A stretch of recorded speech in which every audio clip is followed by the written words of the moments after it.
vendredi à 13h, le sport prend le pouvoir sur 98 FM. Place à IDFM Sport. Le stade de la route de Lorient-Ferré. Non, j'ai déjà pas dit, m'écoute pas. C'est Manu qui a dit ça. But! Oh, le but exceptionnel encore une fois! Pedro Miguel Borletta!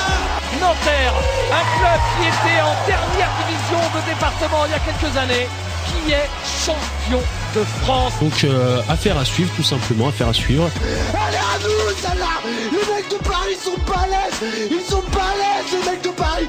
Marie, je vais couper les micros. Attention. Oui, pour Ribéry qui va arriver devant Casillas. Vas-y mon petit. Quand tu fais un tournoi, peu importe, on va jusqu'au bout. Les supportrices qui ont renoncé à faire du shopping ce samedi après-midi pour venir encourager les Parisiens sont heureuses. Oui, vraiment. Il n'y a rien qui ressemble plus à un Coréen qu'un autre Coréen. Oh oui, génial. Les mecs, ils sont quand même Dernier. au fond du fait tout, voilà. Allez mon petit bonhomme! Oui,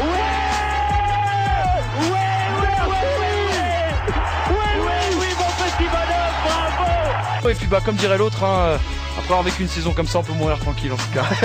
Pas encore, le plus tard possible. Non, laisse-moi terminer. Bonjour à tous les amis, bienvenue sur la planète sport, la planète IDFM Sport sur votre fréquence préférée, IDFM 98 FM pour la 45e semaine d'IDFM Sport, la 45e, c'est pas beau les amis? 45. C'est beau, 45. On commence à avoir des rides là. Ah ouais, c'est chaud, hein. Commence à être fatigué. Bonjour à tous. Vous les avez bien sûr reconnus, ils sont autour du plateau, notamment Monsieur Greg Drouillat. Il était absent la semaine dernière, il est de retour. Et ça In fait the plaisir. business. Comment Ça va? Ouais, très bien, très bien. Au programme, le JT des sports. Le JT, ouais, avec un grand sourire de ma part, puisque c'est le retour de la saison de ski alpin. Ah, Et alors là, ça je va suis être heureux. sympa, ça. Donc Ça, voilà. tout va bien. On Greg parle un est en peu de forme. ski, ouais. Et en plus Très de bien. ça, Eddie Amari également est en forme. Un coup de cœur, mais Gros sans coup de cœur. musique romantique aujourd'hui. Sans musique romantique aujourd'hui, oui, gros coup de cœur sur, vous l'aurez tous reconnu, Zlatan Ibrahimovic, on pouvait tous s'en douter, regardez. Je crois que c'est la semaine Je fais un cœur Zlatan. avec mes doigts. Je fais un cœur avec mes doigts, les auditeurs ne peuvent pas voir, mais non, grosse semaine Zlatan Ibrahimovic entre c'est son doublé face à Bastia et son quadruplé mercredi soir face à Anderlecht. Donc Affaire à suivre, Affaire comme à dirait suivre. Greg, bien Voilà. sûr. Linden Lutello, cette semaine, il a gagné sa carte de chouchou. Je sais pas pourquoi, mais j'ai envie de te la décerner cette semaine. Salut Linden, comment ça va? Salut Manu, salut l'équipe, ça va très bien. On va débattre aujourd'hui, Linden. Exactement, il y a la théorie des boules chaudes, des boules froides. Eh ben, elle s'est avérée. En effet, on est tombé sur l'Ukraine, donc on va reparler des barrages justement. Donc France-Ukraine, l'Ukraine est-il un adversaire à la portée de l'équipe de France et surtout est-il un adversaire à prendre à la légère? Et puis on va faire un petit focus quand même sur la semaine Ligue des Champions, parce qu'on Bien a eu sûr. quand même des beaux matchs, les gros étaient présents, donc on va en parler durant les débats. Valentin Paris, c'est le spécialiste de l'Île-de-France, du journal de l'Île-de-France. Valentin est encore avec nous cette semaine. Est-ce que t'es heureux de retrouver papa en studio? Papa Drouillat. bien sûr, Papa faut Drouillat. le retrouver. Comment vas-tu? Papa où t'es? Comment vas-tu, Valentin? Ça va super cette semaine. Alors, le journal de l'Île-de-France, ça on aura bien compris, une grande page Coupe de France Ouais. aujourd'hui parce que ce soir il y a un gros match. Paris FC Red Star, c'est le grand derby. Et à cette occasion, on va recevoir un garçon bien connu du côté du Paris FC. Alors, on va recevoir le gardien du Paris FC, Thomas Opic. Exactement, qui sera avec nous donc juste après ton journal en milieu d'émission. Alors les amis, vous en avez pris l'habitude, les habituels messages de nos chers auditeurs. Vous vous rappelez d'ailleurs sans doute du message de Gérard la semaine dernière, Gérard qui avait perdu 100 € au loto-foot après avoir écouté les pronostics de Greg à propos de la Hongrie et du Sénégal. Et bah justement, j'ai Sénégal, c'est pas terminé. Sénégal, c'est vrai que c'est pas terminé. Non, la Greg, t'as pas le droit de revenir. Mais là-dessus. c'est vrai, c'est ça. Eh, les gars, s'ils se qualifient, Ok. je vais faire comme Vas-y, Manu, annonce. je vais appeler Lucien. Alors là, écoutez, j'ai Céline qui nous a laissé un message cette semaine et elle a voulu nous faire part un petit peu de ses impressions justement sur cette dernière émission. Pas vraiment contente justement après l'émission de la semaine dernière. Je vous propose qu'on l'écoute et qu'on réagisse juste après. Salut l'équipe, je vous adore vraiment énormément, mais la semaine dernière vous m'avez déçu et surtout Manu et Eddie. Surtout Eddie d'ailleurs. Vous êtes des faux culs avec Greg. Quand il n'est pas là, vous vous moquez de lui et vous applaudissez quand il arrive en studio. C'est honteux, bande de jaloux. Je crois avoir reconnu cette auditrice. Alors, non, je te jure que non. Non, vous la connaissez pas. Je te jure, vous l'avez jamais vue. Elle s'appelle Céline et c'est véridique. Je vous montrerai une photo Elle demain sur bossait pas Facebook. avec nous? Non, elle a jamais bossé avec nous. Non, je te jure. Non. C'est pas Naïma. Alors attends, cette chère Ok. Céline, déjà une petite réaction, Eddie, parce que t'es mis en cause par ce sonore de Céline. Non, moi je suis pas jaloux. T'es C'est pas bon, jaloux. non. Maintenant Greg est là, je me tais. Il est D'accord. plus balèze. Alors, je vous propose qu'on réécoute le zapping de la semaine dernière, justement, pour voir si Céline avait un petit Moi peu j'ai raison. rien à voir dans ces histoires, je le dis tout de suite. Un absent aujourd'hui, monsieur Greg Drouillat, retenu pour le travail Carton et qui n'est rouge. pas avec nous. Peut-être qu'il sera là en fin Il a d'émission, pris on la ne sait grosse pas. tête le mec. Il a pris la Chez grosse Canal, tête. il a plus le temps. Ah, Il bien fallait entendu. être présent Il Greg, fallait quand même le pour te dire. défendre. Hein. Greg, pour vous dire, Greg Il a Drouillat dû quitter le pays avait également. tout faux. Greg Drouillat avait tout Il fait. les remboursera. Donc Greg, on verra avec Greg parce qu'il a une grosse paye en ce moment. Il travaille chez C'est vrai. Canal. Canal, ça paye bien. Ça paye bien. Et Greg Drouillat qui vient d'entrer dans ce studio pour terminer ces 10 dernières minutes. Ça, c'est incroyable. Bravo. On est super content. On t'a fait une super dédicace. T'avais une après-midi chez Canal, c'est ça? T'avais un déj avec Cyril Linette. Franchement, Eddy, pour un mec qui a se reprocher, c'est chaud. J'ai écouté l'émission, c'est vrai que je me suis dit que Céline avait un peu Je raison. demande je te des garantis. excuses. Non, c'est vrai. Rien à voir là-dedans, Alors, Greg. peut-être que les excuses vont venir tout de suite parce que Céline nous a envoyé un premier message et ensuite elle a rappelé, bien sûr, la messagerie d'IDFM Sport pour nous dire cela. Greg, tu t'es raté sur la Hongrie, mais tu savais pour l'Ukraine. Et c'est pour ça que je t'aime. Tu es le meilleur. C'est pas magnifique, les gars. Tu C'est pourras beau. me donner mon numéro. C'est parce qu'il bosse chez Canal, tout ça. C'est Non, pour ça. c'est ça. Bah, Moi écoutez, aussi, si je bossais chez Canal, j'aurais des messages d'amour. Mais malheureusement, non. Je suis à IDFM 98 FM. Voilà. Ouais, mais toi, t'es mon héros, t'es dans les 8 premiers Ouais, commentateurs. C'est vrai, dans Je l'anthologie. je quand même. t'apprendrai, gamin. Alors, J'attends que ça. on réécoute cette histoire de boules froides et boules chaudes. C'était Greg la semaine dernière, bien sûr. Vous, la Croatie, pourquoi pas la Grèce? J'ai entendu Mais la moi, j'ai Grèce déjà un petit peu. senti, j'ai entendu les boules chaudes, les boules froides. Apparemment, on devrait tirer l'Ukraine. Voilà. Oh là. Quand est-ce que le tirage au sort? C'est lundi Lundi. 14h, Ouais. en direct sur l'équipe 21. Voilà. Ouais, bravo à Greg. Il C'était m'avait fort, annoncé. voilà. en plus. Il l'avait annoncé. Il m'a envoyé un texto 2 heures avant le coup d'envoi. Il m'a dit c'est l'Ukraine. Non, mais c'est vrai. hein. Non mais c'est vrai, tu l'as dit, c'était la 2 semaine heures. dernière, c'est rien n'est truqué. Raconte-nous un peu l'histoire des boules chaudes et boules froides d'ailleurs, ça a pas mal fait parler ça. Qu'est-ce que c'est, d'où ça vient cette expression? Non, mais il paraît que quand les personnes qui tirent les boules, il paraît qu'il y a des boules chaudes, des boules froides, et en fonction des boules tirées, eh ben, si Voilà. tu prends la boule chaude, forcément, tu as la boule froide de l'autre côté, pour avoir les confrontations que certains dirigeants et certaines autres personnes aimeraient avoir. Donc, Dans les années 90, on dit d'ailleurs que les boules étaient mises au frigo. Il y a une anecdote de Jean-Claude Dacier qui dit que Tapi l'a appelé un jour de tirage au sort de la Ligue des Champions pour justement que Dacier, patron de TF1 à l'époque, aille mettre les boules au frais et pour pas que qu'ils prennent un trop gros adversaire. en tout cas, Voilà pour juste par l'anecdote. rapport au tirage, on se rappelle que l'an passé, 8e de finale de la Ligue des Champions, il y a toujours un tirage qui est fait avant. Oui, je me souviens très bien de ça. Le soir d'avant, toujours un tirage d'entraînement. C'était Et en bien. l'occurrence, l'année dernière, le tirage des 8e de finale, c'est même pas les quarts ou les demi, c'est les 8e de finale de la Ligue des Champions, était exactement le même Ouais, c'est vrai. que ce qui est tombé officiellement après. Ouais. Voilà, c'était important Très quand même. étonnant quand même. C'était important de le préciser. C'est très suspect comme votre histoire de boule en fait. Oui, bah, Non, pour les mais auditeurs qui ont compris. Les on va mettre en au- reparler tout à l'heure, mais c'est vrai que on peut se poser la question en tout cas. En tout cas, les choses ont été remises à leur place, ma chère Céline. Merci. Donc n'hésite Merci, pas, Céline. bien sûr, à rappeler. N'hésite pas à réagir, à nous laisser des messages. D'ailleurs, c'est valable pour vous, chers auditeurs. Le numéro suivant, vous pouvez appeler pour laisser le message 06 16 Non, 16 non. 90. Alors, je me suis Pardon. trompé. Ça, c'est l'Inden, pardon. Ça, c'est l'Inden. Non, vous pouvez essayer le 06 01 63 77 C'est pas moi, 38. je m'en C'est fiche. pas moi, c'est bon. Landry Nzaba, notre producteur, qui est le dernier défenseur de Patrice Evra. C'est Ah, pour ça qu'il ça, faut ouais, lui laisser des là, messages. Et sinon, Céline, tu peux retrouver Grégory Drouillat le samedi soir aux Players. C'est C'est vrai notre aussi. site cette histoire. C'est vrai aussi. Allez, il est 13h passé, très exactement de 8 minutes et 33 secondes. On va pas trop s'attarder là-dessus, on va passer au sport parce qu'il est temps de parler de sport dans IDFM Sport pour la 45e semaine. Dis donc, ça en fait du temps. Les infos sportives en France et dans le monde entier, c'est tout de suite avec Grégory Drouillard. Le journal du sport de ce vendredi 25 octobre et c'est bien sûr avec Greg Drouillat, vous l'aurez compris.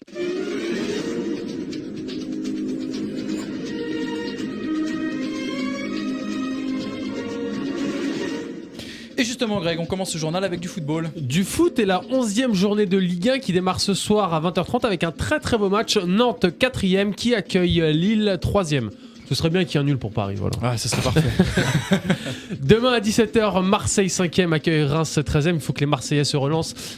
Et attention à Marseille, des bruits de couloir comme ça. On m'a dit et on a dit que si Marseille perdait samedi, et ben Libo il serait plus sur le banc marseillais la semaine prochaine. Il y a déjà des noms qui tournent ou pas?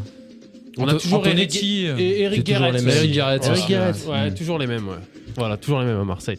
On continue à 20h, notamment Bastia 14e qui accueille Nice 6e, Toulouse 8e qui accueille Rennes 10e. Là, si vous jouez au loto-foot, c'est 0-0. Toulouse-Rennes, c'est toujours 0-0. Ou encore Lorient 18e qui accueille Sochaux 19e. Attention, pour les deux équipes, c'est la zone rouge. Dimanche à 14h, Bordeaux 15e qui accueille Montpellier 12e. À 17h, Monaco 2e reçoit Lyon 11e. Et enfin, à 21h, Saint-Etienne 7e reçoit le leader, le PSG. Attention, je sais pas, mais en tout cas, on se rappelle que l'an passé, Paris s'était incliné au parc face à Saint-Etienne, avait fait un match nul très poussif à Geoffroy Guichard, et puis s'était également incliné au tir au but en Coupe de la Ligue. Donc une équipe qui ne réussit pas trop au PSG. Et généralement, Zlatan a toujours une petite histoire face aux Stéphanois. Au Parc des Princes, il avait mis un Ekik, souvenez-vous, à Rocher. Et au retour, il a mis une Panenka. Ouais. C'était une Panenka, c'est ça à Geoffroy Guichard. Tu fais du teasing pour ta prochaine chronique en fait. Bah oui, c'est ça. Rapidement, on continue avec de la Ligue 1 puisque on l'a appris hier, une petite grève, voilà, c'est dans l'air du temps en ce moment en France, donc même les footeux s'y mettent aussi. Grève contre la taxe bien sûr de 75% que veut mettre en place le président François Hollande. Alors cette grève est annoncée le week-end du 30 novembre, ce sera la 15e journée, on avait PSG notamment Marseille-Montpellier, voilà bien sûr le gros match PSG-Lyon, il y avait également Monaco-Rennes ou encore un derby breton Guingamp-Nantes. Et les Lyonnais, c'est pas depuis le début de la saison qu'ils sont en grève. C'est pour reprendre les bonnes blagues de Marie de la semaine dernière, pardon. En tout cas, voilà, comme j'ai dit d'habitude, affaire à suivre, c'est pas encore fait à 100%. Ouais, parce que je crois que le syndicat des joueurs s'est opposé à cette grève parce que justement, pour pas que ça nuise à l'image. Je pense qu'on va y revenir, mais clairement, ce ne sont pas les joueurs professionnels qui veulent faire cette grève, ce sont les clubs. Président de club. Ouais. Puisqu'on va aller jusqu'au bout de la réflexion, on le sait très bien que la taxe de 75%, si elle est effective, ce ne seront pas les joueurs qui vont la payer, ce seront les clubs. Voilà. Donc les joueurs n'ont rien à faire dans cette histoire, mais bon, les dirigeants veulent faire entendre leur voix. On continue le petit tour d'Europe du week-end parce qu'il y a beaucoup de très beaux matchs. Attendez. Ah voilà, j'attends toujours ma petite musique. En Angleterre, 9e journée, Chelsea 2e qui reçoit Manchester City 4e. Les deux équipes vont très bien en Ligue des Champions cette année. Donc ça va être un match très intéressant. C'est dimanche à 14h30 si mes souvenirs sont bons. En Espagne, classique, du Classico. 10e journée. Vrai classique. Voilà. 18h samedi. FC Barcelone, le leader qui reçoit le Real Madrid, 3e. Petite info, Piqué normalement est forfait, alors que Puyol devrait être peut-être titulaire 7 mois après. Voilà. 7 mois après, c'est son dernier match. En Italie, 9e journée, l'Inter Milan, 5e qui reçoit le Hellas Vérone, 4e. Le Hellas Vérone, c'est un petit peu le Nantes de l'Italie, ils sont 4e, avec un fameux grand attaquant qui fait tout le temps ça. Luca Toni. Voilà, exactement. Luca Toni qui marque à nouveau au Hellas Vérone. C'est dingue, 4e. C'est quand même 2 clubs à Vérone pour une petite ville. Exactement. Ouais. Mais le Chievo est en série B maintenant. Non, il est toujours en série A. C'est le Hellas qui était en série B l'an passé qui est monté. Il fait exactement comme Nantes qui est 4e. Après cette année, on aura le derby. Voilà. Le Chievo, c'est un gros derby aussi en Italie. Chievo-Hellas. En Allemagne, c'est également un derby. Tu parlais de derby. Ouais. Là, c'est le vrai derby d'Allemagne. Le derby de la Ruhr, 10e journée. Schalke 04, 5e qui reçoit le Borussia Dortmund, second. Ça va être beau. Ouais. Ça va samedi être 15h. Donc ça veut dire que vous pouvez samedi 15h30. Ça veut dire que vous pouvez faire Borussia Dortmund et après vous pouvez faire Barça Real. Exactement. Beau programme. Très beau programme. On sera devant la télé. Bien sûr. Et puis je vais finir parce qu'il y a aussi un gros match au Portugal. Je sais qu'on a beaucoup d'amis portugais qui nous écoutent dans le 9-5. 8e journée, le FC Porto, leader qui reçoit le Sporting du Portugal. Le Sporting est 2e, ils font une très belle saison.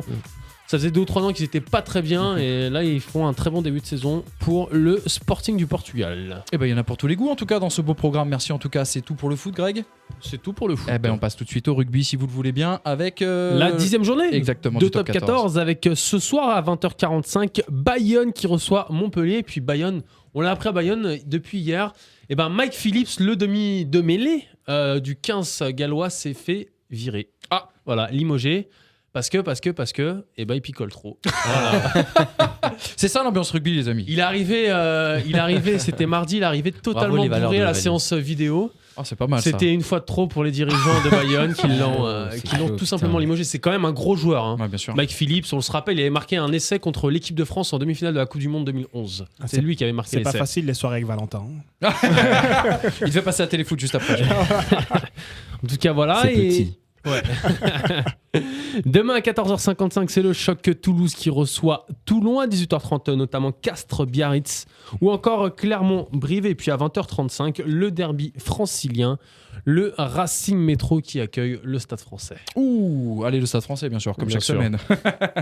On passe tout de suite, bien sûr, au handball. Yes, avec le premier match de la 7e journée de D1 qui s'est déroulé hier. Montpellier a écrasé Chambéry 40-30. On a l'habitude de dire que c'est le classico. Bon, maintenant que le PSG est arrivé, ouais. c'est fini.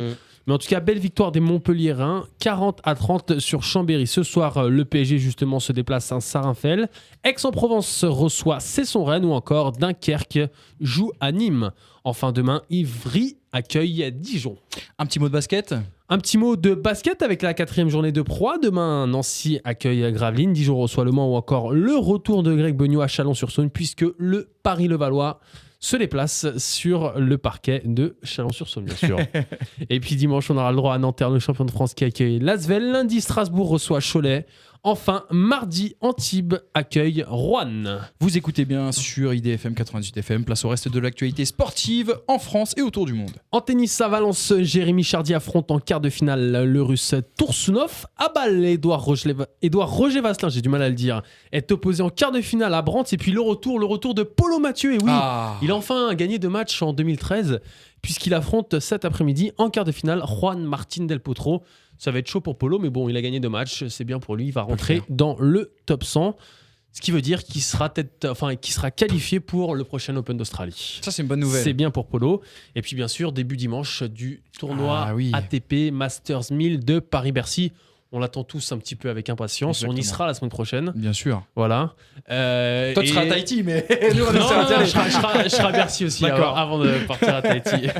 Et du coup, on va parler un petit peu de ce ATP Masters Bercy avec le directeur du tournoi, ancien vainqueur de l'épreuve.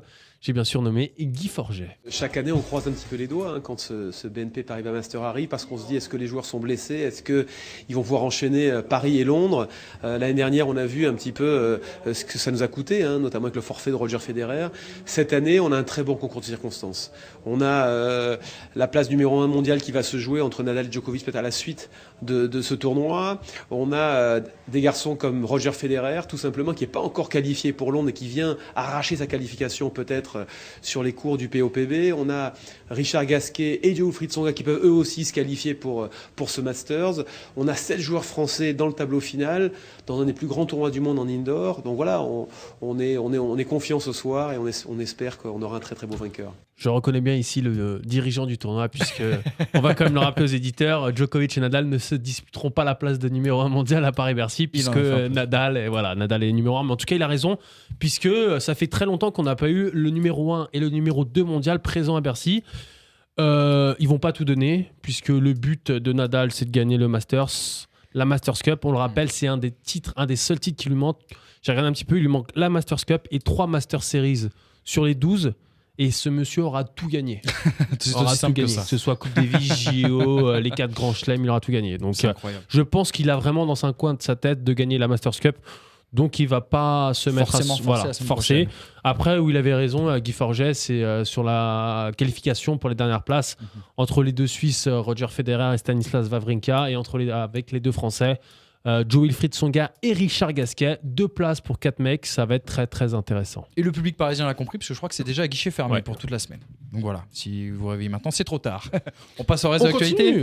On continue avec du cyclisme. On connaît le parcours du Tour de France 2014, une 101e édition qui partira le 5 juillet de Leeds en Angleterre, bien sûr. Leeds, ancien grand club de foot. Bien entendu. Olivier Dacour, Marc Viduka, voilà par exemple. Exact. Pour les anciens. Kiwell. Voilà, Ricky Well, australien, exactement. Ouais. 3, donc, oui, voilà. Je vais tous les faire. Alan Smith. Ouais. Pas mal. En même temps, on a carrément le 11 là, de la demi-finale qu'ils avaient joué. De la grande époque, en Ligue des Champions. Exactement. Donc, 3 étapes, on revient à nos affaires. 3 étapes outre-Manche, 5 arrivées au sommet. Et un seul contre-la-montre.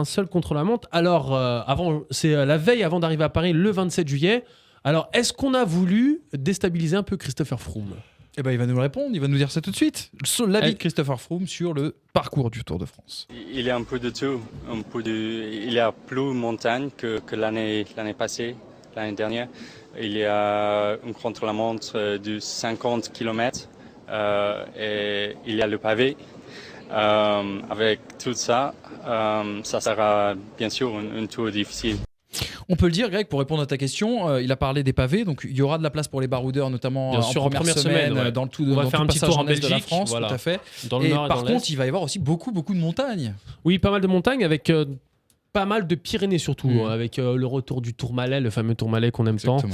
Et puis une belle arrivée à Risoul, j'adore ce coin, c'est dans les Alpes du Sud, c'est très très joli là-bas. Est-ce qu'on a voulu le déstabiliser? J'en suis pas forcément sûr, puisqu'il l'a dit, 50 km le dernier contre-la-montre, il peut prendre énormément de temps. Bien sûr.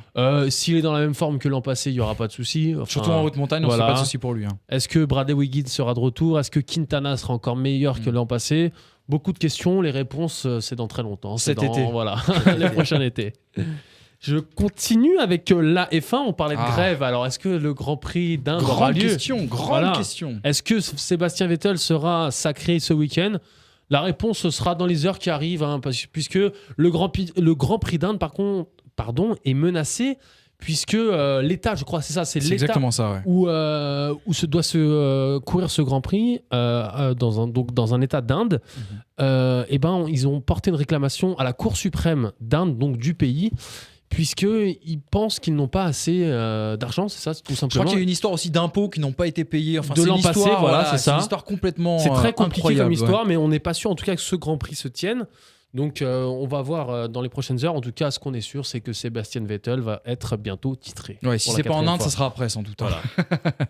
Et puis, bien sûr, je vais terminer avec ce que je vous annonçais en ouverture, avec le retour des sports d'hiver ce week-end. Ah, ça, c'est bon. Ça avec, aussi. bien sûr, en ligne de mire, les JO de Sochi. En 2014, dans quelques mois, en Russie, bien sûr. Première course ce week-end, un slalom géant chez les hommes et chez les femmes.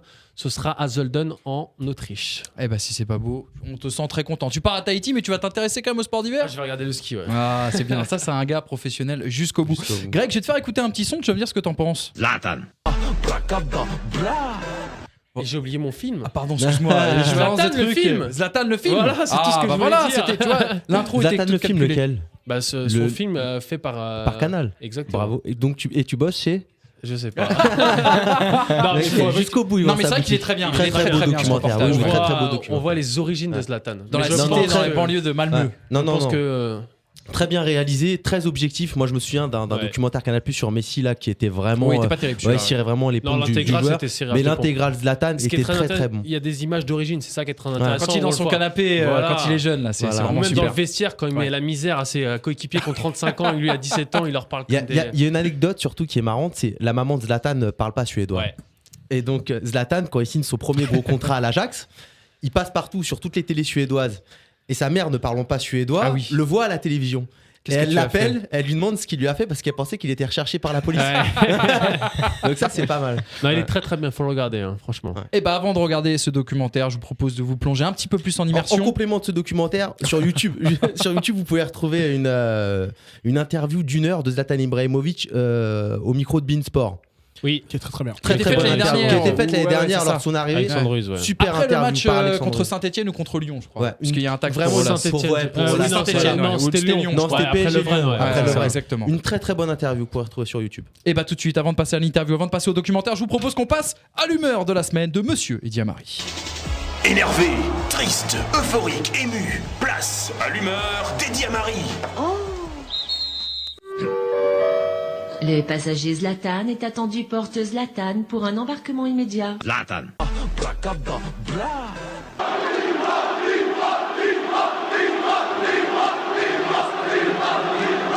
Zlatan.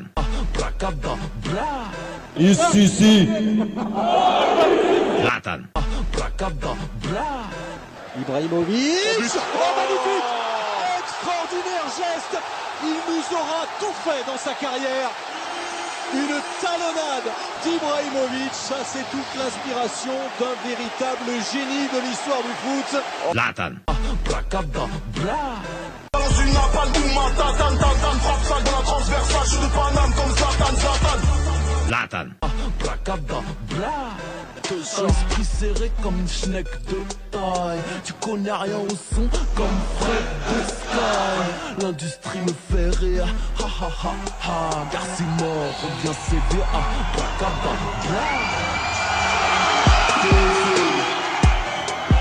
Voilà, pour commencer cette chronique, je pense que vous l'aurez tous reconnu le titre, c'est Abracadabra.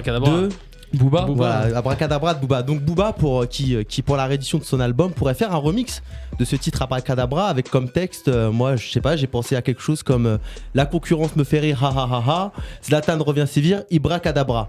Donc voilà, donc ça c'est fait, faire du Booba à la radio, check. Bon, passons à autre chose. Ibracadabra, Zlatan Ibrahimovic, qui en l'espace de 4 jours et en même pas 90 minutes a marqué 5 buts, dont une aile de pigeon, une matchère et une reprise de volée pleine lucarne. Quel joueur, quelle classe, quel talent, tous les éléments sont donc réunis pour que le Suédois devienne l'un des plus grands joueurs de l'histoire du PSG.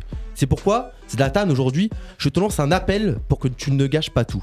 Nous, supporters parisiens, nous ne sommes ni vénos ni matérialistes. Tes millions, ton style, ta notoriété nous apportent peu. Parce que oui, tu peux nous rendre beaux, tu peux nous rendre fiers, tu peux nous faire briller à travers le monde, mais à quoi ça sert si tu gâches tout à la fin, comme tu as gâché tes histoires d'amour avec l'Inter Milan, le Barça ou encore le Milan AC ces dernières années? Sache, Zlatan, que les supporters parisiens sortent d'une histoire d'amour compliquée avec leur club. Des années de crise à essayer de recoller les morceaux en se disant chaque fin de saison, comme une femme amoureuse qui part pleurer dans les bras de sa meilleure amie, allez, je laisse encore au PSG une année pour faire des efforts et se rattraper du mal qu'il m'a fait, sinon je te préviens, c'est fini. Parce que oui, Zlatan, contrairement à ce que tu affirmais il y a quelques mois, avec tes déclarations quand tu déclarais qu'avant ton arrivée à Paris, il n'y avait pas grand-chose, sache que avant toutes ces grandes stars, il n'y avait pas tout cet argent, pas tout ce strass, mais il y avait bien une grande histoire d'amour entre les supporters parisiens et leur club. Une histoire d'amour qui a connu de grosses déceptions et peu de joie au cours de ces dernières années, mais qui a su rester pleine de ferveur, de sentiments et de fidélité. C'est pourquoi Zlatan, aujourd'hui, si je te pousse ce cri d'alarme ou ce cri d'amour au risque de passer pour un mec fragile, c'est pour que tu te rendes compte que la destinée du PSG, de notre club, de notre passion, t'appartient en quelque sorte. Dans le cas où tu quitterais le club à la suite d'un gros clash prétextant que le PSG est trop petit pour toi, sache que c'est nous, supporters, qui nous sentirons trahis d'avoir aimé un joueur qui pensait à quelqu'un d'autre quand on rêvait de lui. Et si un jour tu venais à nous quitter, fais en sorte de le faire avec classe, de le faire en sorte avec la classe que tu affiches sur le terrain. Car des plus grands que toi, comme Ronaldinho, nous ont quittés avec le respect qu'on en méritait. Toi la grande gueule, toi le caractériel, ton talent nous permet de regarder aujourd'hui l'Europe du football dans les yeux et de retrouver ce respect qu'on a perdu il y a plus de 10 ans. Alors, que ce soit par tes coups de gueule ou tes coups de génie, continue à nous faire rêver Zlatan pour que tu puisses t'installer définitivement dans le cœur des supporters parisiens. Parce qu'aujourd'hui, sache-le Zlatan, que les supporters du PSG qui ont connu les années galères avec le club pensent d'abord à Paoletta avant de penser à toi. Et sache que tous, secrètement, seuls dans leur chambre, dans leur douche ou dans leur voiture, continuent à chanter « Il se la pète, non, non, il se la pète trop pas, il y en a d'autres, aucun joueur au monde ne pourra remplacer Paoletta. » Zlatan. Bravo Idi Amari pour cette belle chronique. Je vais vous faire réagir un petit peu autour du plateau. L'impression moi que j'ai, c'est que justement j'ai envie de penser que le garçon a changé. J'ai envie de penser que justement toutes les frasques qu'on a vues en Italie, tous ces problèmes d'ego, même notamment en Suède, on en parlait tout à l'heure avec l'anecdote dans les vestiaires, et j'ai l'impression qu'il a mis ça de côté en ce début de saison. Est-ce que vous avez cette même impression? Moi j'ai vu surtout ce qui m'a pas ébloui, mais ce qui m'a marqué. Souvenez-vous, en début de saison, lors de la préparation du PSG aux États-Unis, où il y avait pas mal de joueurs, pas mal de jeunes, on voyait un Zlatan communiquer avec ces jeunes-là, communiquer avec les jeunes du PSG, notamment Kingsley Coman qui l'a remis en place. Voilà, c'était vraiment très marquant. Et là aujourd'hui, on voit un Zlatan apaisé qui prend vraiment son rôle de leader du vestiaire. On a des amis qui travaillent beaucoup avec les jeunes, les Titi du PSG, le PSG qui nous expliquent comme quoi Zlatan est vraiment impliqué dans le vestiaire et prend vraiment à cœur son rôle, pas de grand frère, mais de mentor envers cette nouvelle génération. Et un Zlatan qui aujourd'hui, à 31 ans, se dit la Ligue des Champions, c'est soit cette année, soit l'année prochaine. Après, c'est terminé. J'ai bien aimé ce que tu as dit, impliqué. C'est ça pour moi le plus important. Je pense que cette année, Zlatan est réellement impliqué au PSG. Et le fait qu'on lui ait donné le brassard, je pense qu'il est encore plus impliqué. tu le vois quand il marque ses buts, il est réellement heureux. L'année dernière, il faisait un petit peu. Je me rappelle, c'est bête, mais quand il marquait, il était là, il faisait un peu justement, il faisait le fier, le beau gosse. Là, il est réellement content de marquer. Que ce soit contre Bastia où il va voir les supporters, ou que ce soit Anderlecht où il met des buts de dingue, mais il est réellement heureux. Et attention, on va en reparler tout à l'heure, mais je pense que le couac peut être si la Suède est éliminée en barrage. Le couac peut être si la Suède est éliminée en barrage, mais aussi, il faut pas oublier, moi je pense. L'année dernière, Zlatan a eu un discours après l'élimination du PSG face à Barcelone. Une élimination cruelle. Zlatan, la première chose qu'il a dit, on est éliminé aujourd'hui, mais on sort la tête haute. L'Europe du football nous regarde et a vu ce soir que le projet du PSG était sérieux et qu'on allait revenir l'année prochaine encore plus fort. Je pense que cette élimination face au Barça l'année dernière en quart de finale de Coupe d'Europe peut être vraiment le point de départ de cette génération parisienne. Et en plus de ça, mes amis, il a fait un effort cette année, c'est qu'il parle français. Je propose qu'on l'écoute un petit peu, Ibra. Je pense que le match contre Marseille, c'est un match important. J'espère que PSG gagne le match. Parce que le PSG jouait avec beaucoup de confiance. Il parle bien quand même. Il a repris l'expression les matchs d'Ancelotti. Ça, il l'a appris sur Ancelotti. Et le parce-que exceptionnel. Et ça, je m'y attendais pas. Et ça prouve bien l'implication du joueur et qu'un joueur veut vraiment se sent bien dans ce club-là, se sent bien dans ce pays et souhaite y rester. À l'inverse de Javier Pastore qui, après 3 ans, ne parle pas un mot de français. Exactement. C'est triste. Fin de cette rubrique. Merci Eddy pour cette belle chronique en tout cas. Vous écoutez bien sûr toujours IDFM Sport sur IDFM 98 FM. Et bien ce que je vous propose, c'est qu'on va se poser la première question de la semaine. On va parler du barrage. Greg avait trouvé justement les boules chaudes, les boules froides, je ne sais pas. Je ne sais pas lesquelles c'était pour le coup. Mais en tout cas, Greg nous avait dit l'Ukraine. Et ben je vous propose qu'on en débatte tout de suite assez rapidement parce que le temps passe malheureusement. Initiative et IDFM 98 FM, premier sur l'Île-de-France. Et c'est l'heure du premier débat. Vous écoutez IDFM Sport sur 98 FM. La France affrontera l'Ukraine, comme l'avait annoncé Greg. Donc la semaine dernière, je vous le disais, le match aller aura lieu le 15 septembre en Ukraine. Le match retour... Novembre, oui, pardon, excusez-moi. Match retour, carton jaune. Match retour, donc le 19 novembre au Stade de France, soit 4 jours plus tard. On écoute la réaction de Valérie Fournéron, ministre des Sports, et celle de Noël Le Graët, président de la FFF. Beaucoup d'optimisme dans leur discours, on écoute ça. Tirage au sort qui semble un peu plus favorable en tous les cas, bien sûr, que de tirer le Portugal. Bon, c'est vrai que pendant l'Euro, on a battu l'Ukraine. Maintenant, ils viennent de faire toute une série de matchs de qualification avec toute une série de victoires. Donc, un match de barrage et un tirage au sort qui nous est plutôt favorable. Écoutez, recevoir le mardi au Stade de France, c'est plutôt un léger avantage parce qu'en cas de prolongation, jouer chez soi, c'est toujours plus agréable. Ceci dit, c'est un match évidemment équilibré. Les équipes sont proches l'une de l'autre au classement FIFA. On n'a jamais gagné un match avant de le jouer, mais recevoir quand même le deuxième match me paraît être très positif. Alors, est-ce que c'est si positif que ça ? Faut-il être vraiment optimiste ? On va parler un petit peu de cette équipe d'Ukraine. Bloc équipe beaucoup plus soudé que la France, ça c'est pas une grande surprise. Grosse défense, seulement 4 buts encaissés. Une petite stat, ils ont affronté l'Angleterre en poule. À l'aller en Ukraine, ils ont fait 0-0. Au retour à Wembley, ils ont fait 1 partout. C'était en poule, je suis d'accord, mais ils peuvent nous faire le même coup. Et dans ces cas-là, nous serions éliminés. Et puis, bien sûr, cette équipe n'a rien à voir quand même avec celle qu'on avait affrontée en 2012. Votre avis sur l'équipe d'Ukraine, est-ce que c'est un bon tirage ou un mauvais ? Je vais vous demander d'aller très vite les amis, parce qu'on a beaucoup de choses à voir après. C'est un bon tirage, mais qui sera quand même difficile. Pourquoi c'est un bon tirage ? Parce que, comme ils l'ont dit, on aurait pu avoir bien pire. Exactement. C'est-à-dire tomber le Portugal ou autre là-dessus. Après, est-ce que c'est vraiment pire le Portugal, par exemple ? Moi, j'aurais dit, son papier, ça peut être, voilà, les individualités, c'est très difficile. Important. Après, l'Ukraine, qui a été dans une poule de 5, a quand même pris 21 points, donc plus que l'équipe de France. N'a subi qu'une seule défaite, et en plus, ils étaient dans une poule où quand même on avait la Pologne de Lewandowski. On avait le Monténégro qui a dominé cette poule pendant très longtemps avant que l'Angleterre. Jovetic, exactement. Mais après, moi, je l'ai. Exactement, mais qui. Les deux. Citez tous les Yougoslaves, allez-y. Mais qui ont en tout cas longtemps dominé cette poule devant l'Angleterre. Donc ils sortent d'une poule très difficile et ils sont quand même armés parce qu'ils savent qu'ils partent pas en tant que favoris. Donc au final, ils n'ont rien à perdre là-dessus par rapport à l'équipe de France. Donc c'est un bon tirage parce qu'on aurait pu avoir pire, mais ça sera très difficile. Il ne faut pas partir en les sous-estimant. Excusez-moi. Eddy, Ton avis sur le tirage? Non, je pense que Linden a tout dit quand il a dit c'est un bon tirage par rapport, je sais pas, à la Croatie ou au Portugal. Bizarrement, je sais pas, j'aurais préféré prendre le Portugal. Non, par exemple. Surtout un retour au Stade de France avec la grande communauté portugaise. Le stade aurait été très très chaud quand on sait que les supporters français ne font pas beaucoup de bruit. Ouais, mais là t'as une équipe qui joue en face, comme on l'a dit, un bloc équipe très mobile, très soudé. C'est peut-être le pire scénario pour nous. Non, c'est très défensif. L'Ukraine, ça joue pas vraiment. C'est mobile, ça avance ensemble. C'est 11 qui avancent, 11 qui reculent ensemble. Les amis, je veux dire, ça va être une formalité. Ah, tu penses que ça va être une formalité? Je pense qu'on en fait trop sur l'Ukraine. Et je pense que ça va être 2-0 à l'aller là-bas et ça va être 2-0 au retour.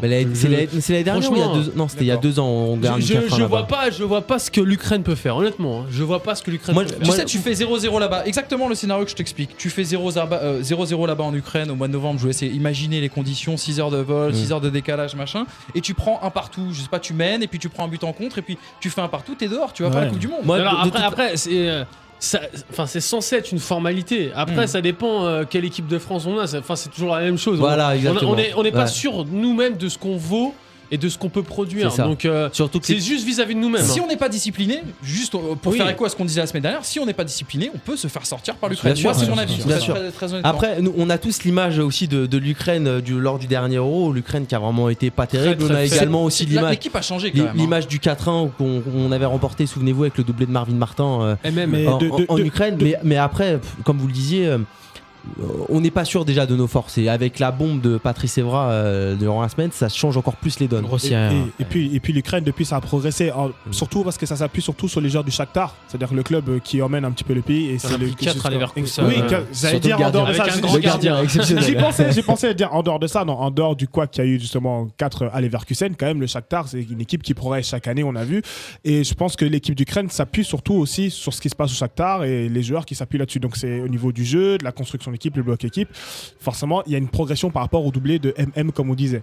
Après faut pas se voiler non plus la face avec le Shakhtar. On sait quand même que le Shakhtar est composé énormément de Brésiliens et d'étrangers. Tu prends le Dynamo Kiev par exemple, il y a Yarmolenko, il est exceptionnel, il a encore mis un but hier en Europa League, exceptionnel. C'est le meilleur joueur ukrainien. C'est un garçon qui peut te faire tourner un match à lui tout seul. Timo Chouk, l'ancien milieu qui va prendre mais Timo Chouk qui joue quasiment plus. Il joue au Zénith quand même en Ligue des Champions. Ouais, mais il peut te casser les mecs. Non, mais de toute façon, moi je pense que ça va être une formalité. Ça va être une formalité. Et on va à la Coupe du Monde au Brésil. Est-ce que c'est une bonne chose? Je sais pas, mais je pense que. Je demande d'avoir souvenez-vous face à l'Irlande. On a vu formalité aussi. On a vu l'équipe de France il y a encore quelques années perdre face à la Chine, à l'équipe B de la Chine. Donc. Vraiment, moi je sais pas. Équipe B, on n'est pas sûr, c'est les mêmes. Bon, on verra. En tout cas, tout a été enregistré, donc ça sera l'occasion de nous refaire un peu juste dire Portugal-Suède également, Grèce-Roumanie et Islande-Croatie. Voilà. Ça, par contre, c'est dommage, Portugal-Suède. Ouais, c'est-à-dire que la Suède va passer. Sans Zlatan ou sans Cristiano, le mondial. À mon avis, ça c'est vrai. On verra. En tout cas, tout de suite, je vous propose que l'on passe au journal de l'Île-de-France parce que ce soir, il y a un très gros match à suivre. Pas la télé puisqu'il n'est pas retransmis, mais en tout cas le Paris FC qui accueille le Red Star et on va avoir Thomas Opic tout à l'heure, le gardien du Paris FC avec nous. Mais avant cela, le journal de l'Île-de-France, je vous le disais, avec Valentin Paris. Les informations sportives dans votre région, c'est tout de suite sur IDFM Sport 98 FM.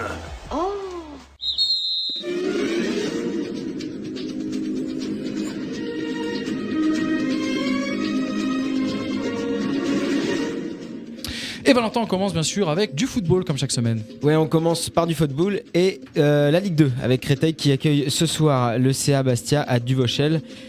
Côté des joueurs présents, Jean-Michel Lesage devrait être convalescent et surtout laissé au repos pour le très gros match qu'attend les Cristoliens.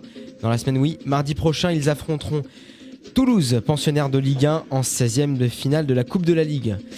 Contre des Toulousains à la traîne en championnat, Créteil espère bien réaliser l'exploit dans son stade. La dernière victoire des Franciliens face à Toulouse remonte à la saison 99-2000 en Ligue 2 et une victoire 3-1. Donc on va parler coupe aujourd'hui parce que ce soir, le choc, le derby, le Paris FC reçoit le Red Star pour le 6e tour de la Coupe de France. Côté parisien, aucune victoire depuis plus d'un mois en championnat et 0 but inscrit. Sa qualification au tour précédent face aux Ulysses 6-0 a redonné du baume au cœur aux centaines de supporters parisiens qui attendent beaucoup mieux après 2 premiers mois canons. A noter tout de même que Mickaël Firmin, milieu défensif du FC Toulouse, a été mis à l'essai par les dirigeants parisiens. Côté Red Star, la touche Sébastien Robert commence vraiment à se sentir. Après son très bon match nul à Orléans, leader du championnat, les Odoniens reprennent du poil de la bête. Et ce soir, toute l'équipe sera à 100% pour décrocher son billet pour le 7e tour et enfin lancer sa saison. Un petit mot de CFA, vraiment un petit mot pour l'Entente Sannois-Sagratien, défait la semaine dernière à Lille contre la réserve du LOSC de buts à 1. Ce sera le repos ce week-end. Nous reviendrons plus longuement sur la réception de la réserve de Lens samedi prochain. Et puis pour finir, le journal du rugby. Malheureusement, la joie aura été de courte durée pour les Valdoisiens. Oh non, c'est pas possible ça. Le stade de Montois a été défait dimanche dernier à Arras, 25-22. Et la tâche s'annonce de plus en plus difficile puisque ce week-end, l'équipe du Val d'Oise reçoit le leader invaincu de Fédéral 2, le Rugby Club de Strasbourg. Merci beaucoup Valentin pour ce très beau journal, enfin très beau je sais pas parce que en fait Valentin mauvaise nouvelle comme chaque fois. T'es vraiment un corbeau, c'est pas possible. Non, je rigole, reste avec nous Valentin parce que tout de suite on reste dans l'Île-de-France, le gros choc, le grand match ce soir, c'est le Paris FC qui accueille le Red Star et Thomas Opic est avec nous au téléphone, un petit jingle et on revient. Reportage, entretien, interview, place à la dernière partie du BFM Sport. L'invité de la semaine, il s'apprête à jouer un 6e tour de Coupe de France pour un grand derby, Paris FC Red Star, c'est ce soir. Thomas Opic, gardien du Paris FC, est avec nous. Salut Thomas, comment ça va ? Merci. Voilà Thomas, excuse-nous, on t'avait pas entendu. Comment vas-tu ? Ça va très bien, bonsoir à tout le monde. Alors, ça va être ton premier derby ce soir, comment tu vas l'aborder ? Alors malheureusement, je vais tout de suite rentrer dans le vif du sujet. Ce sera le deuxième puisque mon premier match avec le Paris FC, je l'ai fait au Stade Brouwer face au Red Star. Exactement. Donc deuxième derby en très peu de temps. C'est toujours des matchs très très agréables à jouer, hein, ça me paraît évident. Comment ça avait été quoi tes premières impressions justement sur le premier match que tu as fait, le derby que tu avais fait face au Red Star ? Mes impressions par rapport à l'ambiance, tout autour du match. À vrai dire, je l'ai pris et je l'ai appréhendé de la même manière qu'un autre match. Je me doutais qu'il y avait forcément une attente particulière par rapport à Paris. Maintenant, ça reste un derby, ça reste un match important, je pense, pour la capitale et la suprématie parisienne à ce niveau-là en national. Mais c'était plutôt tranquille, plutôt sympa. Justement, on va parler un petit peu de toi. Tu es arrivé à Paris cet été. Parle-nous un petit peu du club d'ailleurs que tu as rejoint, le Paris FC, qui devait descendre en CFA, relégué sportivement, mais qui a été repêché administrativement puisque Sedan, on le rappelle, et également Le Mans sont descendus également Rouen dans la division inférieure. Je crois que tu as un petit surnom en plus dans le groupe. Tu t'es bien intégré. Tout a été très vite pour toi. Ça s'est très très bien passé, notamment, surtout que ce club-là est en pleine reconstruction. Il y a eu ce petit miracle du repêchage qui a fait que forcément tout le monde était là pour un projet commun. Il y a énormément de revanchards dans ce groupe, donc c'est de ce fait il est très sain et c'est pour ça que je pense qu'on arrive et on parvient à faire de bonnes choses cette année. Un revanchard, toi tu l'es également, on peut le dire, une carrière riche, puisque tu as été formé à Dijon, si je ne me trompe pas. Tu es parti ensuite à Selonget, 3 années même à Colmar. Tu restes en Alsace, tu pars à Strasbourg. La période Jura Sud, Dieppe l'an passé. Et puis l'an passé, tu es également parti, je crois, du côté du Moyen-Orient. Je suis parti en effet du côté du Moyen-Orient pour vivre réellement une expérience. J'étais en retour de blessure, j'étais sans club, j'avais aucune réelle opportunité, donc on m'a proposé cette expérience-là. Je suis allé voir ce qui se passait là-bas. C'était plutôt enrichissant parce que c'est un football complètement différent, un football qui est en pleine expansion et qui aspire réellement à être sur la scène mondiale, donc il y avait des choses très intéressantes. Maintenant ils sont encore, je pense, qu'aux prémices de ce qu'ils peuvent faire, mais je regrette pas du tout, malgré mon cas personnel qui n'a pas été forcément très positif là-bas, je regrette pas du tout cette petite expérience. Salut Thomas, j'ai une petite question par rapport au match de ce soir. On sait que le Red Star, ça va pas fort du tout, enfin ça va même pas du tout. Ils ont changé d'entraîneur. Bon, ils se sont qualifiés la semaine dernière, au dernier tour de Coupe de France. Est-ce que vous, de votre côté, on se soucie justement de cet adversaire qui est vraiment pas bien ? Et on se dit attention, ou on se focalise uniquement sur... est-ce que vous focalisez uniquement sur vous-même ? Non, justement, on essaie depuis le début de ce championnat et notamment depuis le début de la préparation, on essaie réellement de se focaliser que sur nous, car par rapport à ce qui s'est passé, si on part du postulat que le club a été repêché, qu'il est en pleine reconstruction, que l'équipe a été énormément chamboulée, il est important déjà de se focaliser, de travailler sur nous, sur la manière à progresser et à proposer de bonnes choses pour maintenir le plus rapidement ce club, pour pouvoir ensuite seulement penser à autre chose. Donc aujourd'hui, on se focalise réellement pas sur le Red Star, qui mis à part ces résultats, moi je suis persuadé qu'il y a un effectif de grande qualité, que c'est quand même un club avec une histoire, avec une image très importante. Donc on se focalise surtout pas sur ces résultats-là, surtout que si on devait se focaliser sur ces résultats, il devrait peut-être aussi se focaliser sur les nôtres qui dernièrement n'ont pas été forcément de grande qualité. Donc je pense que il n'y a pas de vérité dans le football et sur un match tout peut arriver. Vous êtes fixé un objectif ou pas pour cette Coupe de France ? Du tout. Du tout. On va pas se leurrer. L'objectif principal, ça reste quand même le championnat, faire une très belle saison, et puis se battre aussi pour cette entité qu'est le Paris FC. Essayer de trouver un aspect un peu identitaire qu'avait perdu peut-être le Paris FC ces dernières années.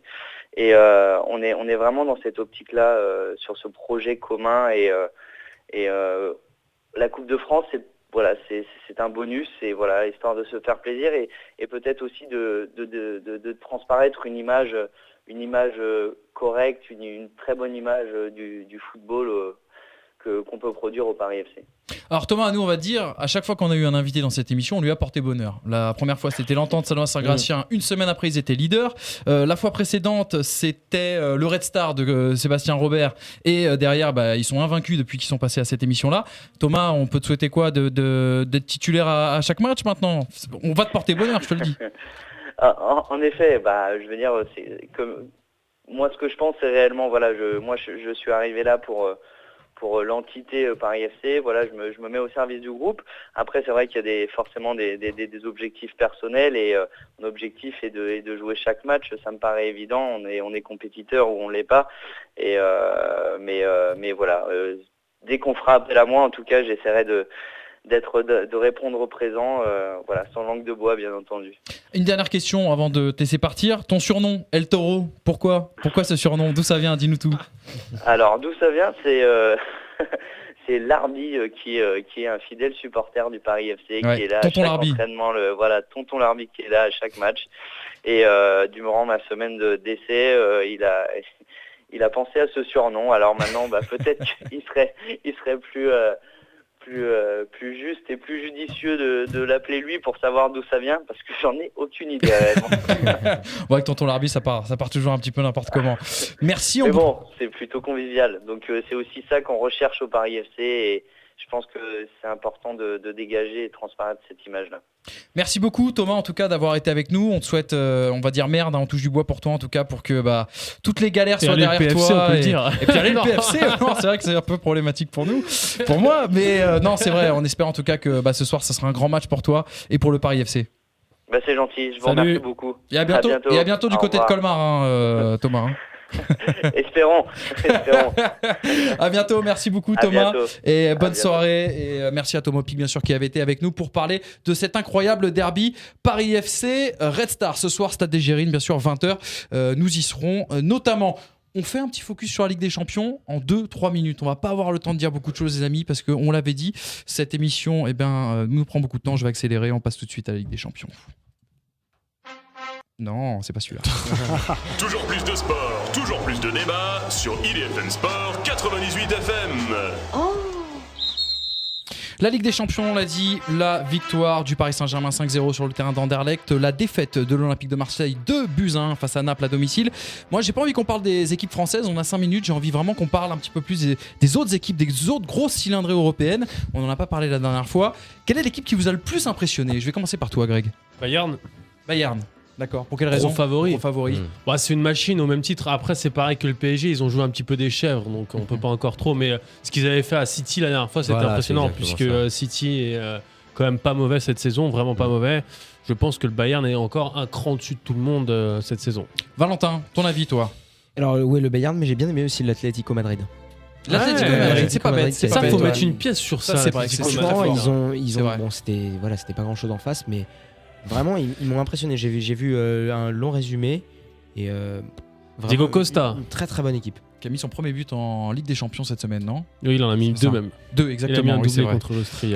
Eddie, mon ami Eddie. J'ai le Bayern en tête, mais pour moi, le Bayern, c'est pas vraiment une surprise au vu de ce qu'il propose depuis l'année dernière et depuis le début de saison. Moi, surtout, j'ai vu le réveil d'un club cette semaine, c'était le Real Madrid. Le Real Madrid face à la Juve. Et la Juve aussi, on pourrait dire. La Juve, il y a un problème. Qui a sorti un match énorme face à une Juve, j'ai trouvé combative et agressive.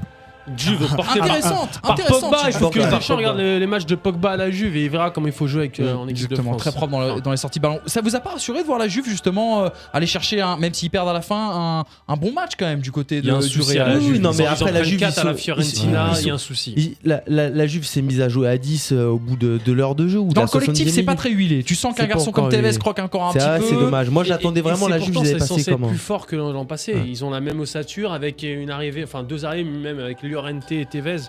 Llorente, je pense qu'il va faire une grande saison. Mais sur de bonne base. Mais Pirlo est aussi le métronome, oui, un peu même le thermomètre de cette équipe, on peut dire. C'est ça. Voilà. Si Pirlo est chaud, la Juve est chaude. Si Pirlo est froid, la Juve est froide. Comme les boules. Linden. Voilà. 2 fois. Moi, je vais parler plutôt par rapport au stage. Je vais parler de Chelsea, parce qu'il est parti chercher un stage Schalke 3-0 à l'extérieur. Donc, c'est vraiment pas mal et très impressionnant. Et puis, on n'en parle pas trop, mais Leverkusen qui en a mis quand même 4 contre le Shakhtar. Enfin, qui m'aurait dit Leverkusen va mettre 4 contre le Shakhtar. Donc, je pense que Leverkusen est un candidat sérieux pour les 8e et qui sera un bon trouble fait, parce que si une grosse équipe tombe contre Leverkusen, ça sera pas forcément l'adversaire le plus facile. Voilà. Ouais. Donc, voilà, j'ai très impressionné par ce résultat 4-0 contre le Shakhtar Donetsk, qui est quand même pas le premier venu. Les Anglais, juste un petit mot sur les Anglais. Pas trop à la fête, les deux mancuniens, Manchester City, Manchester United. C'est au niveau du foot anglais. Le niveau du foot anglais depuis quelques années, je trouve, est vraiment à la baisse. L'an passé, pas un club anglais en quart de finale de Ligue des Champions. Ouais. Ça veut quand même dire certaines choses. Dernière question, où est-ce qu'aujourd'hui le Paris Saint-Germain, pour vous, allez, on va partir un peu plus loin, on va essayer de découvrir le futur, ça va te plaire, Eddie. Où est-ce que le Paris Saint-Germain, dans la condition actuelle dans laquelle ils sont, où est-ce qu'ils peuvent aller ? Est-ce qu'ils peuvent faire plus haut que le quart de finale ? Le problème, c'est que sur qui tu tombes après, dans quelles conditions physiques tu seras après. Oui, non, c'est surtout contre qui tu vas jouer, parce que si tu projettes justement sur ça, c'est que tu tombes sur personne en poule, puisque t'aurais eu un match chaud, c'était Benfica, mais entre guillemets, malheureusement, c'est le dernier match de la poule. Paris sera déjà qualifié. Et puis, ça se trouve, on va mettre les chèvres. Pas les chèvres, mais bon. En 8e, tu peux te prendre City, tu peux prendre la Juve, tu peux prendre des clubs. Oui, mais le Paris Saint-Germain est au-dessus aujourd'hui. Je pense en termes de jeu. En termes de jeu, je pense que oui. Je pense que Paris. Est-ce qu'on peut se permettre de les mettre dans les 5 ? En fait, c'est ça la question que je voulais vous poser. Sur les 5 équipes des matchs allés, le top 5 des 5 équipes du match allé. Bien sûr. Même top 3. Facile. Même top 3. Tu mettrais qui dans le top 3 ? Il y en a beaucoup quand même. Le Real et le Bayern. Ah oui, et on parlait de Leverkusen. Peut-être que Leverkusen est une équipe épouvantable qui peut faire du mal. Leverkusen, surprise. Mais si tu l'as donné un top 3, pour moi, c'est le Real qui a montré ce que c'est quand même la Juve. Et puis, tu as quand même le Bayern qui assure et toujours par les corps. Et le PSG, surtout dans son évolution, le Bayern Leverkusen est derrière, il n'y avait rien. Donc là, le PSG, c'est dans l'évolution. Bayern Leverkusen, c'est un match comme ça, attendons de voir qui sortent de leur poule, parce que faut pas non plus, ils ont le retour au Shakhtar, il faut qu'ils jouent contre Manchester encore. Attention, attendons. Le Milan AC, juste un petit mot, parce que Eddie a envoyé une petite piqûre la semaine dernière. C'était intéressant le match qu'ils ont réalisé contre le Barça. Ils ont fait un bon bilan. C'est des gros caca. Gros caca. Mais mais après. Robinho aussi, qui a fait un très beau match. Très beau match de Robinho, mais après là, ce sont toujours des matchs de poule. C'est la défaite à Caen qui les a relevés. Je suis sûr que c'est ça. C'est la défaite en Normandie. Non, mais c'est les matchs de poule avec un Barça qui se prépare à son classico dimanche. Un Barça qui est quasiment qualifié dans son groupe. Mais c'est pareil. Tu tombes Milan en 8ème, t'es pas sûr. T'es à San Siro, tu sais que t'as du monde. L'environnement peut jouer. C'est pas le plus dur. Merci beaucoup en tout cas pour ce deuxième débat. Les deux débats ont été assez courts parce qu'on a privilégié l'actualité chaude. Et l'actualité chaude, elle se passe également sur Twitter avec Monsieur Linden Lutello. Monsieur Linden Lutello qui allait fouiner un petit peu sur les comptes de nos sportifs. Et on va savoir tout de suite ce qui qui s'est dit cette semaine. Quand les sportifs imitent le plus grand des tweetos, c'est toute la planète Buzz qui s'affole. Place à la semaine Twitter de Linden Nutello. Alors mon cher Linden, qu'est-ce qui se passe? Qu'est-ce qui s'est passé cette semaine sur les Twitter de nos sportifs? Eh ben, stupeur, dimanche matin, ce dimanche qui devait être un doux réveil après la soirée Zouk où on a vu Greg Drouillard taper son meilleur déhanché, eh ben, on aura entendu ça. C'est pas ces clochards là qui vont salir mon image. Exactement, c'est pas ces clochards qui vont salir mon image. Non, qui vont. Qui vont. Exactement. Il a été zlatanifié un peu, c'est Kiki. Un petit peu. On connaissait Wesh Moret de Booba, mais selon la pista, on a eu Wesh Lisa by Patrice Evra. Donc là-dessus, forcément, les recruteurs du monde entier ont tendu l'oreille vers Téléfoot et on apprend selon Eddie Fleck que Patrice Evra signe à Al-Qaïda. Le club a beaucoup apprécié ses qualités de suicide. Recrutement toujours, Patrice Evra nous a parlé d'un éventuel remplaçant surprise au poste d'arrière gauche et justement Pierre B a mené son enquête. Il nous dit en ce moment la rédaction de Foot Mercato cherche dans quel club évolue le dénommé Ramayad, arrière gauche français. Soit Borcellino donne un élément de réponse en disant si Deschamps est un bonhomme, il convoque Ramayad pour le match de barrage. Donc c'était pas mal. Ça c'est bon, ça c'est très bon. Et mon tweet préféré justement sur la déclaration de Evra, je sais pas si on pourra l'appeler le tweet Diodo, c'est Miana Maxime qui nous dit encore heureux que Téléfoot a coupé le passage où Patrice Evra s'en prend aux Juifs. Oula. Réaction en face. Et puis c'est pas bien, c'est pas bien de faire comme ça. C'est pas bien de faire comme ça. Et puis après tant d'émotions, il fallait trouver le moyen de dormir ce dimanche. Et pour ce faire, quoi de mieux qu'un bon Lyon-Bordeaux? Alors, mieux que le Classico ou encore le Cachico, Vincent Valla nous parle de Dépressico, justement le match des clubs de dépression. Ce match où on aura vu l'arbitre sortir à la mi-temps et selon SoFoot, l'arbitre de Lyon-Bordeaux a décidé de planter un couteau dans sa main plutôt que d'officier la seconde période de ce match pourri. Ensuite, le lendemain au réveil, c'était les barrages. Donc avec la théorie des boules chaudes et des boules froides justement, et ça donnait son verdict. On a eu le droit, par exemple, à un Grèce-Roumanie.